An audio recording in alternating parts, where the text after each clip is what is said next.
যা বুঝলাম মাঠের কাজ করে একদম ফেটে হাতে চলে এসেছে। তো এটা খুবই কষ্ট কাজটা। দেখো অনেক কষ্টের পরে দুটো ধানের গাদা আমরা কমপ্লিট করেছি।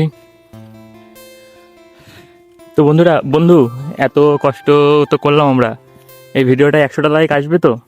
কোনোভাবেই সম্ভব না, 100টা লাইক আসবেই না। কেন আসবে না কেন বন্ধু? এখনকার অডিয়েন্সের পছন্দ মেয়েদের নাচ, আমাদের এই মেহনত কি কেউ দেখবে? কেউ দেখবে না। তো তো গাইজ দেখতে পারলে বন্ধু কি বললো, বন্ধু বলছে যে তোমাদের নাকি মেয়েদের ডান্স পছন্দ, আমাদের এই মেহনত পছন্দ না। তো এই ভিডিওটা 100টা লাইক করে বন্ধুকে দেখিয়ে দাও যে না, তোমরা যেমন ডান্স পছন্দ করো মেয়েদের, আমাদের কষ্ট মেহনত সেটাও পছন্দ করো। তো ভিডিওটায় 100টা লাইক করে দেখিয়ে দেবে। তো বন্ধুরা দেখতে পারলে আমাদের ধান জড়ো করা শেষ, এখন আমরা যাব বাড়ির দিকে। বন্ধু আর আমি এসেছিলাম মাঠে, তো এখন যাচ্ছি বাড়ির দিকে।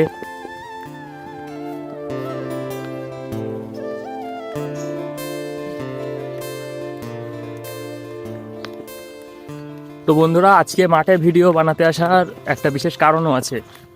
কারণ